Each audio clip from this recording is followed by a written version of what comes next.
Augustine துருவனாகி துருவ மகிழ்ச்சியாகி துருவ நட்சத்திரமாகி உலக மக்கள் அனைவரும் இருளை அகற்றி பேரருள் பெற வேண்டும் என்ற உணர்வுடன் வாழ்ந்து அவர் உணர்வை ஏற்றுக்கொண்டோர் அனைவரும் அதன் வழியில் அவர்கள் துருவ நட்சத்திரமானாலும் அதன் ஈர்ப்பு வட்டத்தில் இன்று துருவ நட்சத்திரம் அகண்ட அண்டத்தையும் உணர்வினை ஒளியாக மாற்றி நஞ்சினை ஒளியாக மாற்றி அருள் உணர்வை பெற்று அது வெளிப்படும் உணர்வை நுகர்ந்தோர் அனைவரும் இன்று துருவ நட்சத்திரத்தின் ஈர்ப்பு வட்டத்தில் வாழ்ந்து கொண்டு உள்ளார்கள். ஆகவே நாம் ஆயுள் கால மெம்பராக துருவ நட்சத்திரத்துடன் இணைந்துள்ளோம். ஆகவே அதிலுள்ள உணர்வுகள் அனைத்தும் பெற்று நாம் அதனுடன் தொடர் கொண்டோர் அனைவருக்கும் அருள் உணர்வு பெற வேண்டும் என்று நமக்குள் ஒன்றுபட்டு உணர்வின் வலுவை சேர்த்து அவர்கள் பெற வேண்டும் என்று இயங்குவது.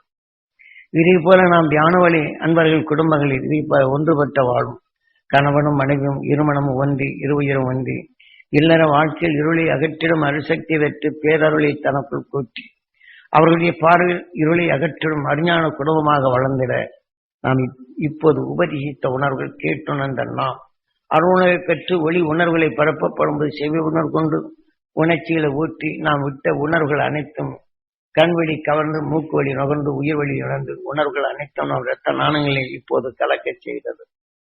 அதன் வழி நாம் ஒருவரும் நாம எல்லாவற்றையும் உணர்வாக எடுத்துதான் ஒளியானது. மனிதனுக்குள் எடுத்த இருளை அகற்றி அதன் உணர்வு மகிழை செய்து மகிழ்ந்த உணர்வை விளைவித்து என்றும் மகிழ்ந்து வாழும் உணர்வும் எல்லோரையும் மகிழ்ந்து வாழும் உணர்வின் சரீரம் பெற்றது துருவ நட்சத்திரம்.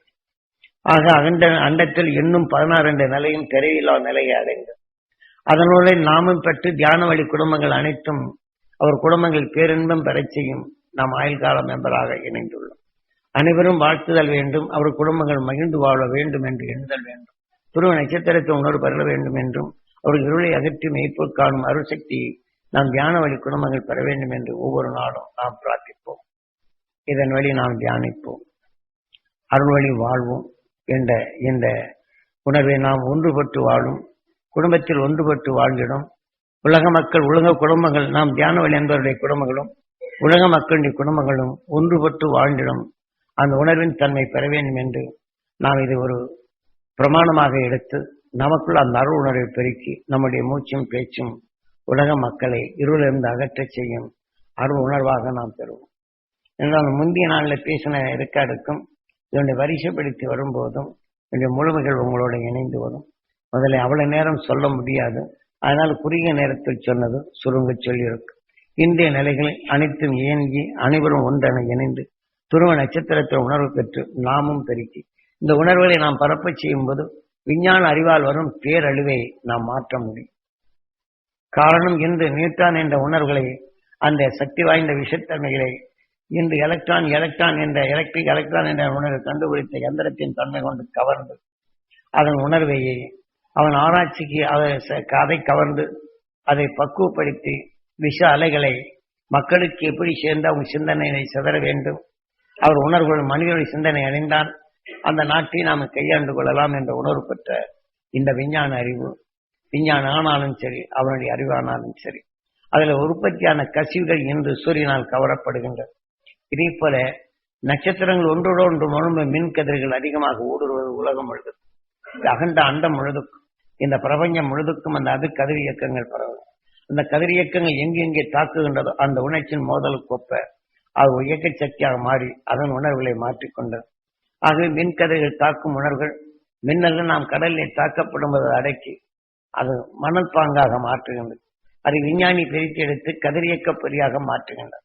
அதில் மாற்றும் உணர்வுகளுக்கு அதை மாற்றி இன்று அணு உலைகளை அணு இயக்கத்தை பிரித்து அணுவின் ஆற்றலை பெருக்கி ஒரு பொருளுடன் மோதச் செய்யும்போது எப்படி மின்னல்கள் இரு நட்சத்திர உணர் மோதும்போது மின் கதிர்களாக மாறுகின்றதோ இதே போல் அதை எடுத்துக்கொண்டு ஒவ்வொரு கதிர் இயக்கம் அவன் சோதித்து இது இரண்டையும் மோதச் செய்யும் போது சூரியன் கவர்ந்த உணர்வுகள் இதை ரெண்டும் மோதும் போதுதான் ஒரு பொருளுக்குள் மறைந்த எந்தெந்த நட்சத்திரங்கள் மறைந்து இருக்குதோ அது எதிர்நிலையான நட்சத்திரங்கள் அது மோதப்பட்டு அந்த கல்லுக்குள் இருக்கும் உணர்வுகள் அது உணர்வு வீரியம் அடைந்து அந்த கல்லை உருவாக்கினார்கள் பசுமமாக ஆவியாக மாறின. இதை போல மனித உடலுக்குள்ளும் மர உணர்வுக்குள்ளும் நட்சத்திரங்கள் உணர்வு கதிர் இயக்கங்கள் உண்டு. இது எதிர்நிலையான நிலை என்பது மின்னலை போன்றது மின்னி இது பொசிக்கு போராட்டின் பசுமாக்குகின்றன. ஆகவே இதை போல கண்டுபிடித்த உணர்வுகள் அனைத்தும் மக்களை அழிக்கும் உணர்வுக்கே பயன்பட்டது. ஆக ஒரு நாட்டாசை கொண்டு உலகையை அழித்திடும் உணர்வுகள் விஞ்ஞானி வரவில் வளர்ந்தது. ஆக இன்று மந்திரங்களை சொல்லி மாயங்களை சொல்லி நான் சக்தி பெற்று வாழ வேண்டும் என்ற உணர்வு கொண்ட அந்த அரசர்கள் செய்த இந்த உணர்வு கொண்டுதான் அசுர உணர்வு ஒரு உணர்வுகள் கொடுத்து, ஆக மாம்சங்களை மற்றொரு கொடுத்து, சோமபானம் என்ற உணர்வுகளையும் கொடுத்து, அதை மதிமையை செய்து உணர்வின் தன்மை மாற்றப்பட்டு அதன் வழி மனிதனுக்குள் வளர்க்கப்பட்டு அவன் இறந்த பின் அந்த உணர்வை மந்திரத்தால் கவர்ந்து அதை ஆட்சி புரியும் நிலைகளை ஒரு இயக்க சக்தியா மாற்றி ஒரு மனித உடலுக்குள் மோதல் செய்யும்போது அவன் பித்தனாகவும் பைத்தியக்காரனாகவும் ஆக அவனுடைய நிலை மறந்து செயல்படும் நிலைகள் அந்த அரசர்கள் செய்தார். இன்று விஞ்ஞான கருவி கொண்டு இயக்கம் இலக்கு கிழக்கான் என்ற நிலைகள் வரப்படும் போது இதன் வழி செயலாக்குகின்றனர் இந்த விஞ்ஞானி.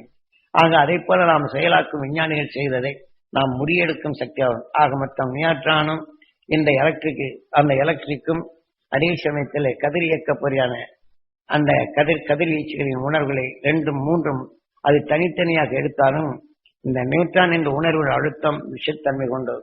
அந்த விஷத்தன்மை கொண்ட பின் இதன் உணர்வின் தன்மை கொண்டு எலக்ட்ரான் என்ற சில பொருள்கள் கலந்த நிலைகள் இந்த கதிரியக்க இயக்கத்தோடு சேர்த்த பின் இதன் உணர்வு 2ம் சேர்த்த பின் சுழல் போல உருவாகி அந்த உணர்வின் தன்மை ஒன்றோடு ஒன்று மோதும் போது கட்டடங்களிலோ மரங்களிலேயோ மற்றவர்களையோ மோதும் போதும் மரங்களுடைய உணர்வுகளும் அது பூரா தூசியா கரைச்சி தூக்கி எறியுங்கள்.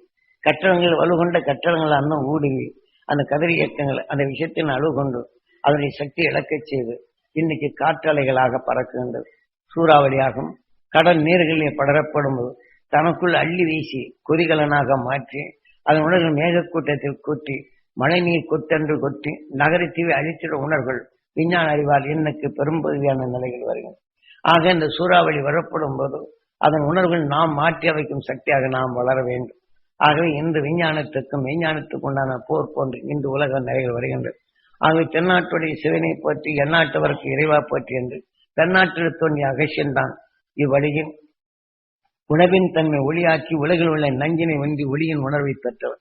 அதன் உணர்வை நாம் பெற்று நாமிடம் மூச்சலைகள் சூரியனால் கவரப்பட்டு இப்பிரபஞ்சத்தில் நம் பூமியில் பரவை செய்து இந்த பறவை நிலை கொண்டு இன்று அகசியன் வாழ்வும் அவன் உணர்வுடைய நிலையும் இன்று மக்களை ஒரு நல்வழிப்படுத்தும் உணர்வாக நாம் மூச்சியை ஆக்கி நாமும் வாழ்ந்து நமது எதிர்கால சந்ததிகள் இதை போல தியானம் இருக்கும் ஒவ்வொரு குடும்பத்திலையும் கருவிற்றால் மற்ற பழமையோ மற்றவர்களுடைய பொறாமையோ மற்ற உணர்வுகளை மாற்றி அந்த குழந்தைகளின் உணர்வுகளை இதை போல எவகாலங்களை போன்று வைத்து அந்த குழந்தை கருவிலே வளர வேண்டும் என்ற குடும்பத்தை சார்ந்தோர் எல்லாம் நாம் வெளியிடும் நூல்களை இப்ப நாம் வெளியிட்ட நூல்களை படித்து உணர்வின் தன்மை செவி ஒன்று கேட்க வைத்து அது ஒவ்வொரு நாளும் கருவில் இருக்கக்கூடிய குழந்தைகளுக்கு உருவாக்கும். அந்த உணர்வின் வளர்ச்சி பெற அருள் உணர்வு நம் வீட்டிலும் நம் தெருவிலும் ஊரிலும் உலகமும் பரவக்கூடிய அந்த அருள் சக்தி வளரும். ஏனென்றால் ஒன்றுடன் சேர்த்து ஒன்றின் உணர்வு விளைய வைக்கும் போதுதான் ஒன்றின் நிலைவு. ஒருவன் தீமை என்ற உணர்வை சேர்த்து நாம் விளைய வைக்கும் போது தீமையின் விளைவுகள் ஆக இந்த உணர்வின் நிலைவில் இழக்கும் போது நம் வீட்டிலையும் சரி தெருவிலையும் சரி உலகிலும் சரி பகம உணர்ச்சியில் கூட்டி அழித்திடும் உணர்வை வருகின்றது. இதை போன்று நாம் அருள் உணர்வை கூட்டி இருளை அடக்கி உணர்வை ஒளியாக்கி தெளிந்த மனம் கொண்டு வாழ்ந்திடும் நிலையில் விஞ்ஞான அறிவில் வரும் உணர்வுகளை நமக்குள் வர அது ஒரு சுழல் காற்றாக நாம் இடும் மூச்சலைகள் ஒவ்வொன்றும் அது செயல்படும். உங்களை நம்புங்கள். மனிதனுக்குண்டான நிலைகள் விஞ்ஞானம் தான். அது இயற்கை உண்மைகளை எடுத்தால் அது இயற்கை நிலை ஒளியாக மாற்றி அந்த வரும் உணர்வை நாம் பெறுவோம். ஆக நம்மை காப்போம், நம்ம வீட்டை காப்போம், நம்ம ஊரை காப்போம், உலகை காப்போம் என்ற உணர்வு கொண்டு நாம் வருவோம். ஆகவே நாம் முழுமை நிலைகள் அடைந்து அதான் கோடிக்கரையிலிருந்து தனுசு கோடி என்ற உணர்வுகளை எல்லாவற்றையும் ஒன்றாக இணைத்து அனைவரும் வாழ வேண்டும் என்ற உணர்வு வளர்க்கப்படும் போது இந்த தனுசு எல்லாவற்றையும் சேர்த்து ஒரு நிலைகள் ஆகின்றது. நாம் ஒவ்வொரு தியானத்திலும் இதை சேர்த்து ராமயானத்தில் எண்ணங்கள் ஒன்று சேர்ப்பது போல ராமன் கடைசி நிலையில் நினைச்ச தனுசு அதாவது ராமேஸ்வரம் எண்ணத்தால் உருவாக்கிய இடங்கள் என்ற நிலையை காட்டுவதுதான் ராமேஸ்வரம். ஆக ஏதோ எண்ணங்கள் எண்ணிக்கொண்டு அது உருவாக்கி உணர்வின் தன்மை ஈசனாக்கி உணர்வின் தன்மை இருளை நீக்கி மெய்ப்பொருளை காணும் உணர்வை உருவாக்கும் நிலைகள் இந்த தனுசு கோடி என்ற கோடிக்கரையான இந்த உடலில் நின்று அந்த தனுசு கோடி என்ற உணர்வை எல்லாவற்றையும் அரவணைத்து ஒன்றென்ற நிலைகள் இணைத்து ஒளி என்ற நிலைகள் ஆன அந்த உணர்வின் நிலையை நாம் பெறச் செய்ய தயங்கக்கூடாது. ஆகவே உங்கள் உண்மையின் உணர்வினை நாம் இந்த கடைசி நிலையில் இருக்கின்றோம். ஆக இந்த மனிதன் நிலைகள் கொண்டு எங்கே செல்வது என்ற நிலைதான். ஆக அருள் உணர்வு பார்த்து நாம விஷ்ணு தனுஷ் இந்த உணர்வின் தன்மை கொண்டு இருளை நீக்கி உணர்வு ஒளியாக மாற்றும் கடைசி. சிவதனுஷ் என்பது வேதனையும் வெறுப்பு அடைய செய்வதும் பிறர் வேதனை படித்த உணர்வு கொண்டு ரசிப்பதும் அதன் உணர்வின் தன்மை வந்து கூட்டுக்குள் கூடு மாறி ஆக இந்த உடலின் தன்மை நாம் இன்று மனிதனா இருக்கிறோம், நாளை மிருகமா மாறும். ஆக உணர்வும் வலுப்பெற்ற உணர்வு கொண்டு ஒருத்தனை கொல்ல வேண்டும் என்று உணர்வு எடுத்தால் நல்ல குணங்களை கொண்டு இந்த உணர்வின் தன்மை ஆக்கப்படும்போது சிவதனுசாகும். ஆக இதே சமயத்தில் உணர்வின் தன்மை உணர்வுக்கொப்ப வருகொண்ட மாடாகவும் மிருகங்களாகவும் மற்ற நிலையாகவும் நம் உயிர் உருவாகி ஆக சிவதனுசு நிலைகள் வரப்போகும்போது நாம் உடலின் நிலைக்க வருகிறோம். ஆக விஷ்ணு தனுசு கொண்டு உணர்வின் தன்மை ஒளியாக மாற்றி இருளை அகற்றி பொருளை அறிய செய்யும் உணர்வு ஒளியாக நாம் மாறுவதே தனிச்சி தனுசு கோடி என்று. ஆகவே ராமாயணங்கள் பேருண்மையில் ஏராளமாக உண்டு.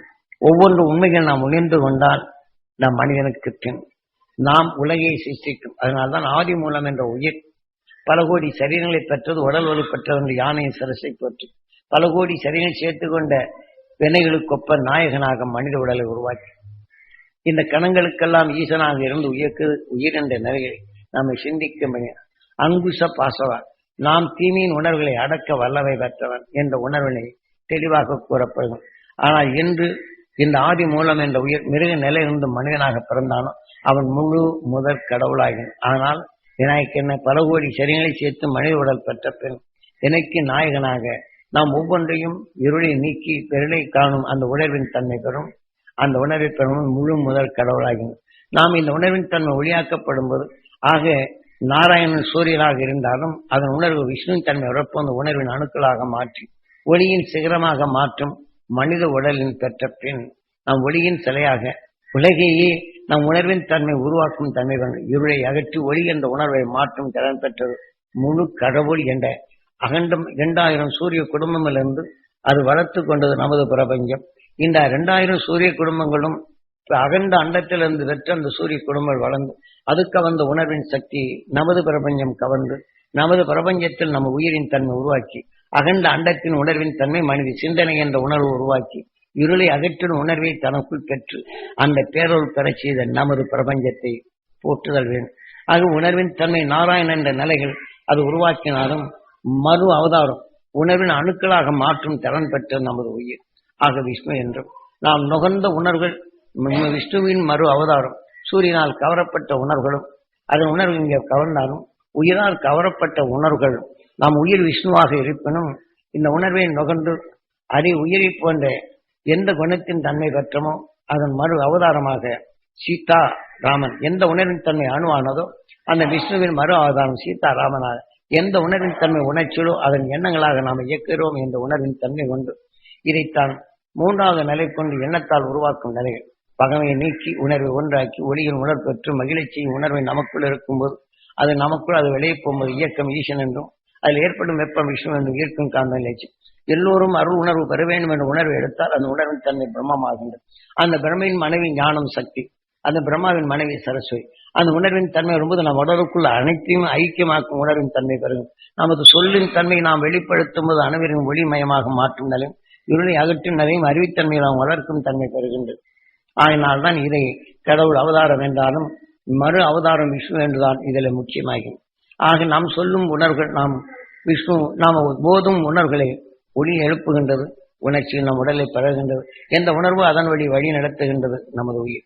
ஆகவே நம்மை வழிநடத்தும் உணர்வின் தன்மை கொண்டு நாம் மனிதனாகி உணர்வின் தன்மை பெற்றால் எவர் நுகர்கின்றரோ அவரையும் இருளை அகற்றி ஒளி என்ற உணர்வை மாற்றும் தன்மை உலக இருண்ட உலகமாக கலந்த விஷத்தின் தன்மை கலந்த விஷத்தின் கலந்ததான் மற்ற உணர்வு. ஆங்காங்கு விஷத்தின் உணர்வுகள் ஒன்றுடன் ஒன்று உராயும் வலுவுகள் வரப்படும்போது வெப்பம் என்ற உணர்வாகி அங்கே ஆவி என்ற நிலை உருவாகி ஆவி என்ற நிலைகள் வரப்படும் போது இந்த வெப்பத்தால் தாக்கப்பட்டு உணர்வின் வேக துடிப்பாகி ஆக நெருப்பு ஆகும்போது நகர்ந்து செல்லும் ஒன்றை உருவாக்கும். இந்த உணர்வின் தன்மை கொண்டு காந்தமாகவும் விஷம் இயக்க சக்தியாகவும் வெப்பம் உருவாக்கும் சக்தியாகவும் காந்தம் அரவணைக்கு சக்தியாக காந்தம் அரவணைத்து உணர்வு தன்னுடன் மோதப்படும் உணர்வின் சத்து எதுவோ அதன் வழி பிரம்மம் உருவாக்கும் சக்தி பெறுகின்றது. பிரம்மாவின் மனைவி சரஸ்வதி எதன் உணர்வு பெற்றதை உணர்ச்சி கொப்ப அதை உருவாக்கும், அதன் இயக்க மாற்றுகிறது என்ற நிலையில் தெளிவாக்கும். ஆகவே மனிதனான பின் இந்த இருளை அகற்றி எதனின் எண்ணத்தால் உருவாக்கும் நிலை மற்ற சந்தர்ப்பத்தால் மோதும் தன்மை நாம் சந்தர்ப்பத்தால் நுகரும் உணர்வு நம் வாழ்க்கையை அமைத்துகின்றது. ஆனால் அந்த சந்தர்ப்பத்தை மாற்றி அருள் உணர்வு என்ற நிலையை துரு நட்சத்திரம் அவன் மாற்றிய உணர்வை கொண்டு நாம் அந்த சந்தர்ப்ப தீமை என்ற உணர்வு சந்தர்ப்பத்தால் நுகரும் போது அதன் வழி அழைத்து செல்ல அதனுடைய அடக்கும் உணர்வை நாம் ஆறாவது அறிவு உடல் நஞ்சை மலமாக மாற்றும் போது நஞ்சை நீக்கும் உணர்வின் வலிமை கொண்டு கார்த்திகையா தெரிந்த உணர்வு கொண்டு வலிமை கொண்டு நாம் அந்த துருவ நட்சத்திரத்தின் உணர்வை நாம் உள் செலுத்தி அதை நாம் அடக்கி பழக வேண்டும். ஆகவே இதை போல நாம் வாழ்க்கையில் இந்த உணர்வின் தன்மை ஒளியாக்குதல் வேண்டும் என்பதற்குத்தான் இப்போது உங்களுக்கு தெளிவாக்கியது. அருஞானத்தை வளர்த்துக் கொள்வோம்.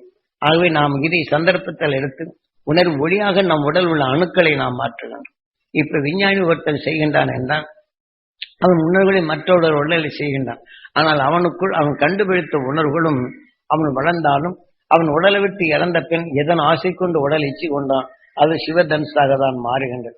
அவன் இச்சை கொண்ட பின் தன் குடும்பத்தின் நிலைகள் பற்று கொண்டு அந்த விஞ்ஞான அறிவு கொண்டு அவன் சீடன் அந்த விஞ்ஞான அறிவில் தேர்ந்தான் என்றால் அவன் கூறிய உணர்வன் பெற்றால் அந்த விஞ்ஞானியும் அவன் சீடன் உடலுக்குள்ளதான் போகும். ஆக இன்று மந்திரங்களை சொல்லி மாயங்களை சொல்லும் போதும் அதே தத்துவத்தை கடைசி நேரத்தில் என்று மத குருகள் என்ற நிலைகளை சொல்லப்படும் போது அவர்கள் குரு காட்டிய உலகளை மந்திரங்களை சொல்லப்படும் எது வழி வருகின்றது. அந்த குரு இவர் உடலுக்குள் தாயிடும் அந்த கூடு விட்டு கோடும் பாயினும் அவர் பெற்ற உணர்வு இங்கே இவர் இயக்கப்பட்டு இவர் சாகாக்கலை என்ற உணர்வுதான் உணரும். சாகாக்கலை என்றாலும் இவர் உடல் உறப்பும்போது விஷத்தின் தன்மை நுகர்ந்து விட்டால் இது சாகாக்கலையாக மாற்றி விஷத்தின் உணர்வு கொண்ட உடலை மாற்றிக்கொண்டே இருக்கும் இவர் உடலுக்கு. ஆனால் குரு வழியில் இப்படி வந்தாலும் உடல் நிச்சயக்கு சிவதன்சை தான் என்று ஆலயங்கள் தோறும் காட்டுகின்றன. வர அருளி என்ற நிலைகள் நீங்கள் இருளை நீக்க வேண்டும் உங்கள் குடும்பங்கள் நட பரிகாரம் அந்த அருள் பெற வேண்டும் என்றும் எதிரே அருள் பெற்றான அந்த மகிழ்ச்சி உணர்வு இங்கே வருவோர் பெற வேண்டும் என்று இருளை நீக்கும் சக்தி பெற வேண்டும். இதை இணைத்து எனக்குள் அந்த உணர்வை உருவாக்கினார். இதை போல ஆலயம் வருவரெல்லாம் அந்த பண்புடன் நிலைகள் பெற்றார். ஆக அரசர்கள் ஒரு நிலை செய்தாலும் அதை அஞ்ஞானிகள் மனிதனை பண்படும் நிலைகளுக்கு இன்று அகசியம் கூறிய உணர்வுகளை கடைபிடித்து அந்த உணர்வின் வெளிப்படி ஒழுங்குபடுத்த நினைத்தாலும் காலத்தால் உடலின் இச்சை கொண்டு மதத்தின் பற்று கொண்டு மக்களின் நிலைகளை வெறுப்பு கொண்டு தன் மதம் வேறு தனியன வேறு என்ற இனப்பிரிவு பாகுபாடாலும் எல்லாவற்றையும் நாம் சீர்குலைத்து உணர்வின் தன்மை மதிகட்டும் நிலைகளே தான் இன்று வாழும். மதிகட்ட உணர்கொண்ட உணர்வை நமக்குள் சேர்த்து மதியிழந்து செயல்படும் மிருக உடல்களை நாம் பெறும் நிலைகளைத்தான் இன்று உருவாகின்றோம். இதை போன்ற நிலைகளெல்லாம் இருந்து நாம் விடுபடுதல் வேண்டும். நம்ம குரு அருளை பெறுவோம், பேரருளை நமக்குள் பெறுவோம், உலக இருளை நீக்குவோம் என்ற உணர்வுடன் நாம் உறுதி கொள்வோம். ஆக நாம் ஆயுள் மெம்பராக என்றும் ஒளி என்ற உணர்வுடன் ஒளியுடன் ஒன்றி நாம் அனைவரும் அந்த அதனுடைய இணைச்சியத்தை துருவ நட்சத்திரத்துடன் சேர்த்து நமக்குள் இருக்கும் கோழி உணர்வுகளையும் அருளி என்ற உணர்வுகளை இன்று மாற்றிக்கொண்டே வருதல் வேண்டும். ஆகவே நமக்குள் சார்போர் உணர்வுகளின் நிலைகளும் அவருக்குள்ளும் அருளி பெற வேண்டும், இருளை அகற்றும் உணர்வுகள் பெற வேண்டும் என்று அவர் இருளின் உணர்வுகள் நமக்குள் சாராது அவரை ஒளியாக மாற்றுகின்றோம். அவர் அறிவிலிருந்து தெளிவாகும் நிலையில் கொண்டு வரும். ஒவ்வொரு நிமிஷமும் இந்த ஆத்ம சுத்திக்குள் இருக்கும் உண்மையின் வலுவை நாம் அறிந்து நமது வாழ்க்கையில் ஒவ்வொரு நொடிகளையும் நாம் கூட்டு குடும்ப தியானங்களை செய்து அந்தந்த குடும்பங்கள் அறுவடை பெற வேண்டும் என்று ஊக்குவித்து ஆக அவரால் முடியவில்லை என்றால் நாம் அனைவரும் சேர்த்து அந்த குடும்பங்கள் நிலை பெற வேண்டும் என்றும் நாம் இப்ப கொடுத்து கொண்டிருக்கும் எந்திரத்தை நீ அங்கே சரியவில்லை என்றாலும் தான வழியில் உள்ளவர்களுடைய அன்பருடைய நிலைகள் அந்த சக்கரத்தில் பார்த்து அந்த குருவார்கள் அவங்களுடைய அந்த துறை நட்சத்திரத்தின் தேர்தல் பண்ணணும். அவங்க குடும்பம் நல்லா இருக்கணும், தொழில் நல்லா இருக்கும், எங்கே குறை காணுகின்றமோ அருளுணர்வு அங்கே படர வேண்டும், மெய்ப்பொருள் காணும் அருசக்தி வேண்டும், அவர் உடல் நலங்கள் பெற வேண்டும், அவர் குடும்பம் ஒன்றுபட்டு வாழும் தன்மை வேண்டும், நாம் வாடிக்கையால் நலம் பெற வேண்டும். வாங்கிய நிலை சந்தர்ப்பத்தால் பணம் கொடுக்க இயலவில்லை என்றால் அவருக்கு நான் ஊக்கங்களித்து பொருள் தேடும் நிலைகளும் பொருள் வளரும் தன்மையும் அவர் குடும்பத்தில் நலம் பெற்ற நிலையும் அவர்கள் பறிவுடன் நமக்கு வாங்கிய பொருளை கொடுக்கும் அந்த வலிமை பெற வேண்டும் என்ற உணர்வை நீங்கள் சக்கரத்து முன்னாடி செய்யும். பகமை நமக்கு உணராது. ஆகவே இந்த உணர்வு அங்கே இயக்கும், பண்புகள் நமக்குள் வளரும், அருள் உணர்வு நமக்குள் பெருகும், இருள் புகாத நிலை தடைப்படுக்கும் உணர்வு வரும். அந்த அங்குஷம் நமக்குள் நிச்சயம் கிடைக்கும். அதன் அருள் வழிப்படி நாம் செயல்படுவோம் என்று பிரார்த்தித்து இதை நிறைய செய்கின்றேன். திவாத்தனை கொடுத்துட்றேன். நேற்று வாங்கினவங்க எல்லாம் நீங்க போய் சாப்பிடுங்க. நேற்று வாங்காதவங்க கொஞ்சம் நேரம் இருந்தா வரிசையில இன்னும் 19 1 மணி நேரம் ஆகும். இந்த 1 மணி நேரம் நேற்று 1.5 நேரம் பார்த்தோம். இது உங்க இந்த அருளை இந்த சக்கரத்தை பார்த்து இந்த சக்கரத்தில் நீங்க என்ன செய்யணும், அந்த சக்கரத்துல இப்ப உங்களுக்கு எப்படி காட்சிகள் தெரிய ஆரம்பித்தோம். இன்னைக்கு ரொம்ப அபூர்வமான ஒரு உங்களோட எங்கேயோ அகண்ட அண்டத்தோட உங்களை அழைத்து சென்றது. இந்த பிரபஞ்சத்தோட மட்டுமல்ல 2000 சூரிய குடும்பத்தோட அந்த 2000 சூரிய குடும்பம் எடுத்த உணர்வோடையும் உங்களை அழைத்து சென்றது. ஏனென்றால் குரு காட்டி அருள்வழி அவர் எனக்குள் எப்படி காட்டினாரோ மாமகிழ்ச்சி ஈஸ்வராய அதே வழிப்படி உங்க உயிரான உணர்வுகளில் அதை சேர்க்கப்பட்ட உணர்வின் தன்மை பெற வேண்டும் என்ற உணர்வுடன் தான் இதை பேசினேன். அதற்கு முந்தைய நிலையை கொண்டு இன்றைய உங்களுக்குள் அருள் உணர்வை பெருக்கவே இதை செய்தது. அந்த அருள்வழி நாம் வாழ இந்த உணர்வை நாம் பெற ஒவ்வொருவரும் இதை கடைபிடிக்க வேண்டும். இந்த சக்கரத்தில் வேற ஒன்றும் வேண்டும். நண்பருக்கு அதாவது சொன்னா ஈஸ்வரா அப்படின்னு சொல்லி ஒவ்வொரு நிமிஷமும் நண்பன் நல்லா சக்கரத்து முன்னாடி சொல்லுங்க. அதுல எந்த உரிகள் வரும், இந்த உணர்வுகள் அங்கே பெறும். இதை எடுத்து என் உடல் முழுதும் படணும், என் ஜீவாத்மா பெறணும், உணர்வு பெற வேண்டும் என்ற அதை எண்ணுங்க. அந்த குடும்பத்தில் நல்லா இருக்கணும், இந்த குடும்பத்தில் ஒன்றுபட்டு வரணும்னு நீங்க சொல்லுங்க. இந்த உணர்வு வரப்போகும்போது அவங்க உணர்வை இங்கே மாற்றி இந்த உணர்வு வழிப்படி அவங்களுக்கு கிடைக்கும். நீ பார்க்கலாம். ஆகவே ஓரளவுக்கு மாற்றமாகி அருள் பிறக்கப்படும் எப்படி இருந்தாலும் இந்த உடலை விட்டு போறதா. அதனால அருளையும் உணர்வை அவங்களை பிறகு செய்யும், அவங்களை எண்ணி இருளி போக்க வேண்டும். நமக்குள் இருளி போக்கும் அளவு நாம் பெறுவோம். ஆகவே இந்த சக்கரத்துக்குள்ள இருந்து ஒருத்தர் உடம்பு சரிமான உடனே அந்த ஈஸ்வரான்னு சொல்லி அந்த துருவ மகிழ்ச்சி நான் சக்தியும் துருவ நட்சத்திரத்தின் தேர்தலும் பிறந்தோம். அவங்க உடல்ல படணும், அவங்க ரத்த நாணங்களை பண்ணணும், மகிழ்ச்சி நான் சக்தியால் அவர் உடல் நல்லா பெறணும். அப்படி நீங்க சொல்லி பழகணும். கொஞ்ச நேரம் சொல்லி எந்த கையில பதத்தம் கொடுங்க, நல்லா இப்போங்க, நீங்க ஏன் கவலைப்படுறீங்க? ஆனால் அதே சமயத்துல இதே நாம தொழிலுக்கு மற்ற குடும்பங்கள் ஒன்று சேர்ப்பதும், நம்ம விவசாயமோ மற்ற பொருள்களோ நம்ம தொழில் நிமித்தம் நம்ம யாருக்கு பார்க்கிறோமோ அவங்களுக்கு எல்லாம் அருள் பெறணும், பொருளாதாரம் நிலை பெற வேண்டும். சக்கரத்துக்கு முன்னாடி சொல்றோம். அதுல இருந்து சில ஒளிகள் வரும். காலை துருவ தியானத்தோடு உங்களை அந்த சக்கரம் பயன்படும். அது உணர்வை எண்ணி நீங்க துருவ தியானத்துல உட்கார்ந்தீங்கன்னா அற்புதமான ஒரு நிகழ்ச்சி கிடைக்கும். இப்ப எப்படி நீங்க ஒளி கட்டைகளையும் உங்களுடைய துருவ நட்சத்திரத்தின் ஈர்க்கப்பட்டதோ அந்த உணர்வுலாம் நீங்க பார்க்கணும். என்றும் அது உணர்வுடன் அந்த ஆயுள் மெம்பரா சேர்ந்துட்டோம். ஏன்னா அவங்களோட சேர்ந்துட்டு அந்த உணர்வு நாம் எல்லாம் அந்த மெம்பரா இருக்கிறோம். ஒரு நெல் ஒன்றும் செய்ய முடியாது. அதனால பல நெல் சேர்த்துதான் சாப்பாடு ஆகுது. அதனால நாம் எல்லாம் அந்த அருள் என்ற உணர்வு பேரொழியாக மாறும். ஆக இருளை அகற்றும் வலிமை பெறும். இதை போல நாம் உலகையை காக்கும் நிலையும் இந்த உணர்வின் சுழற்சி வரப்படும் போது விஞ்ஞான அறிவால் வரும் இந்த சூறாவளியும் மற்ற நிலைகளே இந்த பக்கம் வராதபடி, நீங்க வாழும் பக்கம் வராதபடி தடுக்கலாம். அது அந்த கொள்ளை நோய் என்ற விஷயக்கிருமியின் உணர்வு வரப்பும் இதே போல கூட்டியாக நிறுத்து நம் ஊர் முழுவதும் படரும். அதையெல்லாம் நம் ஊரில் உள்ள மக்கள் உணர்வு அனைத்தும் பெற வேண்டும். அவர் உடல் முழுவதும் படர வேண்டும் என்று சக்கரத்து முன்னாடி என்று சொல்லணும்.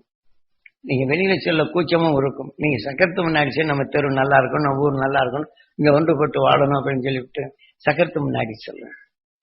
அந்த உணர்வெல்லாம் அலைவாயும் நம்ம உடலுக்குள்ளும் இந்த என்ன உணர்வுகள் இருளை மாற்றும். ஆனால் பேரொழியை மாற்றும், மகிழ்ந்து வாழும் இந்த சக்தி வரும். அதற்கு தான் உங்களுக்கு இந்த சக்கரத்தை கொடுத்தது. அது நாம ஏனென்றால் 2000 என்றும் இந்த விஷ உலகில் வரப்படும் போதும் தென்னாட்டுடைய சிவனை போற்றி எந்நாட்டு விரைவப்படும் தென்னாட்டில் தோன்றிய அகசியந்தான் ஒழியானான். அந்த உணர்வை எவர் பெற்றாலும் அந்த இருளை அகற்றி ஒளிதன்மை பெறும். நாம் தென்னாட்டில் தோன்றிய நாம் அவர் வழியிலே நாம் பின்பற்றி நம் உணர்வு உலக இருளாக மாற்றும், அதிலிருந்து ஒளியாக மாற்றும் தன்மையும் அறிவென்ற நிலையை காக்கும் உணர்வுடன் செய்வோம். நமக்குள் உலக உணர்வுகள் அனைத்து உண்டு. இந்த உயிருடன் ஒன்றி இந்த உடலை நீக்கி என்றும் ஒளி என்ற உணர்வாகி எல்லாவற்றையும் காக்கும் உணர்வாக நாம் முழு முதல் கடவுளாக ஆவோம் என்று நாம் எல்லோரும் ஒன்றாக அணைந்தால்தான் பல உணர்வின் மலம்தான் நம் உடலாகின்றது. ஆக பல உடலும் அந்த உணர்வின் அலுவலி என்ற உணர்வுகளை அணுக்கலானால் அந்த உணர்வின் தன்மை நமக்கு உயிரான என்ற நிலையாய் ஒளி என்ற உணர்வின் சரீரம் பெறுகின்றது. அதான் முழுமை என்ற நிலை அடைகின்றது. நாம் அதை பெறுவோம். அஞ்ஞானித்த என்ன கொண்டு போறோம்? ஒன்னும் கொண்டு வந்தவங்க யாரும் இந்த உடலே கொண்டு போறதில்லை. அழகான சட்டையை தப்போம், அழகான வீடை கட்டுவோம், தலைவலி மேல்வலி காய்ச்சல் என்று சுருங்கும்போது என்ன செய்வோம்? நல்ல சட்டை போட்டுங்கன்னு சொன்னா என்ன செய்வாங்க? நம்மளுக்கு கிண்டலா பண்ணுன்னு சொல்லுவாங்க. நல்ல சட்டை போட்டுங்க அப்படின்னு சொல்லி சொன்னா நம்ம முடியாத நிலை மேல போட்டாலும் முடியறதில்லை.